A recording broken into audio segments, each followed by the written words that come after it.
Hi, I'm Chris Baker, lead writer at Zen Studios for Circus Electrique, our upcoming Big Top themed RPG. Here with a quick gameplay overview.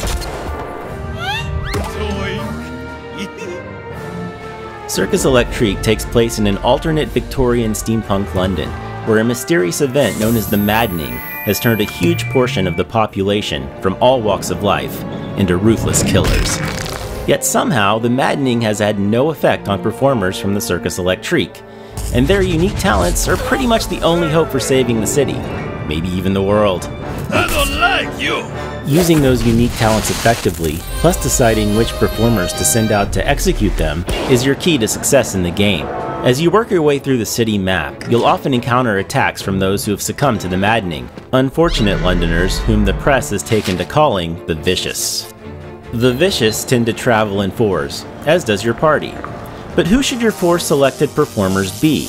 By the end of the game, you'll have 15 classes to choose from, each with their own specific methods of fighting, defending, and watching out for their friends.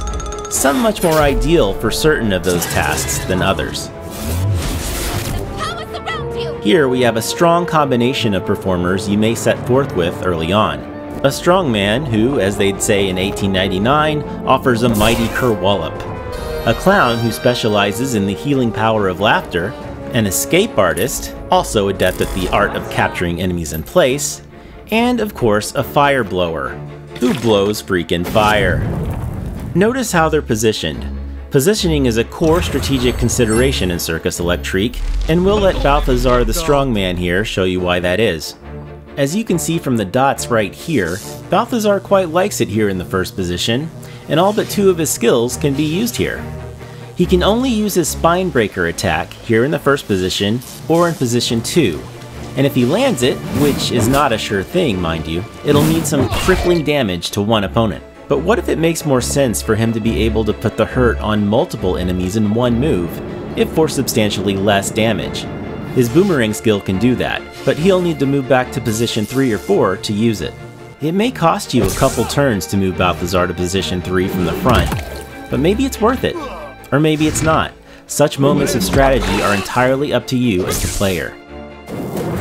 You're very flammable! Certain character types have skills that can rapidly affect positioning, both within your party and against the Vicious. Positioning is part of your enemy's effectiveness too, after all. Another thing to consider is the devotion level of a performer, which more or less equates to the character's morale. If they're feeling devoted, their attacks will land more often and strike harder. Nice and heavy!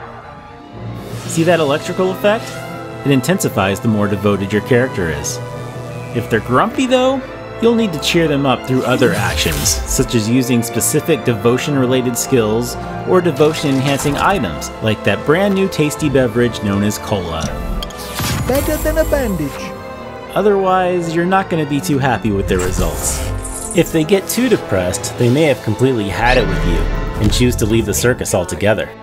Of course, there's also a circus going on during all of this. The show must go on after all.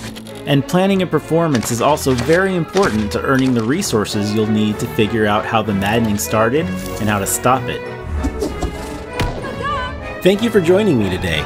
Be on the lookout for Circus Electrique when it hits PC and all your favorite consoles later this year.